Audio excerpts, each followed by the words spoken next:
Let me show you something strange. 4 people. 4 different lives, 4 different time periods, and somehow, they all made the exact same mistake. Not because they were careless, not because they were irresponsible, but because they were doing everything the way they were supposed to. And that's exactly where the problem begins. Take a moment and picture this. A man in his late 60s. He worked for decades, built a life, owned a home, raised a family. From the outside, it looks complete. Now shift forward. A woman in her 50s, stable career, good income, nice car, vacations every year. Again, everything looks right. Now someone younger, late 30s, still working hard, still trying to catch up, watching others move ahead, trying to enjoy life in the meantime. And then someone just starting out, early 20s, smart, aware, trying to do everything better than the last generation. Different ages, different realities, but the same invisible pattern. Here's what most people don't notice. At some point, without realizing it, the world quietly tells you what success should look like. Not directly, not clearly, but constantly. Through people, through culture, through what gets praised. A certain kind of house, a certain kind of lifestyle, a certain way of living, and over time, that image becomes the goal. Not because you chose it, but because you absorbed it, silently, naturally, automatically. And here's the part that makes this so powerful. It never feels like a mistake. It feels like progress. You get a better job, you upgrade your life. You earn more, you improve your lifestyle. You move forward, you match what others are doing. Everything feels logical, responsible, even smart. But underneath, something else is happening. You're not building freedom, you're maintaining a standard you didn't even consciously choose.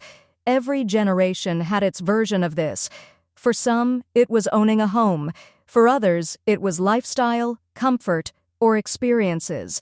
The form changed, but the pattern stayed the same. The world defines doing well, people follow it, and slowly, that definition becomes a system that feels normal, feels safe, feels correct, but quietly, it keeps people in place. And the hardest part? You don't see it while you're inside it, because it doesn't feel like a trap, it feels like life. So the real question isn't, are you working hard enough? The real question is, who defined what doing well looks like for you, and did you ever question it? Let's take a closer look. Because this pattern doesn't show up all at once, it shows up slowly. And it looks different, depending on who you are.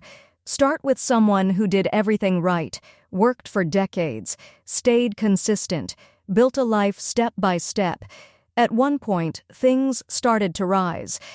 Property values increased, assets looked stronger. On paper, everything improved, and technically, it did. But here's where the story changes. Most of that value wasn't accessible. It was locked inside one place, a place tied to memories, to identity, to comfort. So even though the numbers looked strong, the flexibility wasn't there, because the plan depended on one assumption: this will be enough, and over time, that assumption replaced strategy. Now shift to a different kind of life, not one big decision, but many small ones. Each one reasonable, each one justified. Income improves, so life improves. A better car, a better home, better experiences, nothing extreme, just gradual upgrades. And that's exactly why it's hard to see. Because nothing feels wrong, but something important stays the same. The gap, the space between what comes in and what stays. It doesn't grow, it just moves to a higher level. More income, more spending, same distance. And that distance is where long-term security lives. Without it, progress becomes appearance. Now imagine a different situation.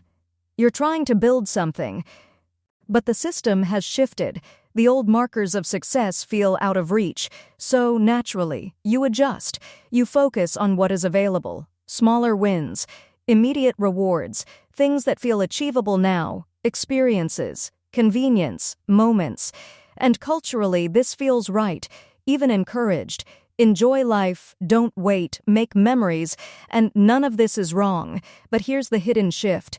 When long-term building feels distant, short-term living becomes the default, not because of carelessness, but because it feels realistic. Every version looks different. One focuses on assets, one focuses on lifestyle, one focuses on experiences. But underneath, the same structure repeats. The definition of success changes, behavior adjusts to match it, and the system continues. Each person believes they're making smart decisions, and in isolation, they are. But collectively, they follow a pattern they didn't design. And that's what makes this so difficult to recognize.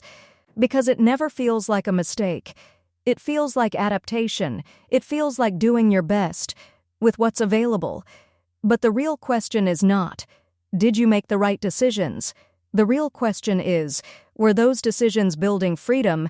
Imagine building your life around moments, travel, food, weekends that feel like an escape, not excessive, not reckless, just living. And for a while, it feels right. Because it is real, the memories are real, the experiences matter.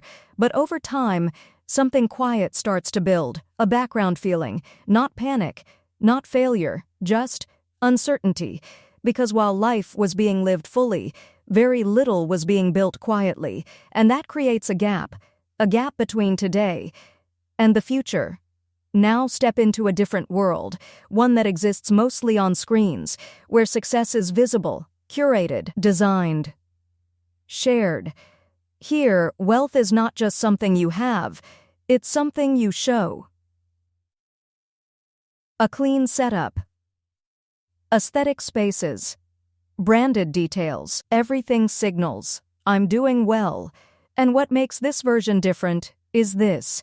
People know the rules. They understand investing. They talk about money intelligently. But behavior doesn't always follow knowledge. Because there's another force at play. Visibility, approval, attention. This is where the pattern becomes clear. It's not about being unaware. It's not about making obvious mistakes. It's about misalignment, what people say they value, vice, what their behavior actually builds, small investments. But larger lifestyle signals talk of long-term growth, but short-term spending habits. And because everything looks controlled, the contradiction stays hidden. Across every version, the same mistake repeats. People confuse the signal of success with the structure of success. One is visible, the other is quiet. One feels immediate, the other takes time. And most people choose what feels real today over what builds freedom tomorrow. But not everyone follows this path. Some people pause. They notice the difference, and they make one subtle shift. They stop trying to look ahead and start trying to actually get ahead. They allow themselves to appear behind so they can quietly move forward. Smaller choices, less visible upgrades, more intentional direction. Nothing dramatic, just different priorities. If there is one pattern behind those who escape, it's this. What they build matters more than what they show. Not forever, but long enough for what they build to start working for them. And this is where it becomes personal, because the trap doesn't look the same for everyone. For some, it's tied to stability. For others, it's tied to lifestyle. For many, it's tied to identity. So the real question is not, are you making mistakes? The real question is your life designed to look successful? Or to become successful? Take a moment. Be honest. Because the moment you can name the pattern is the moment you can step outside it.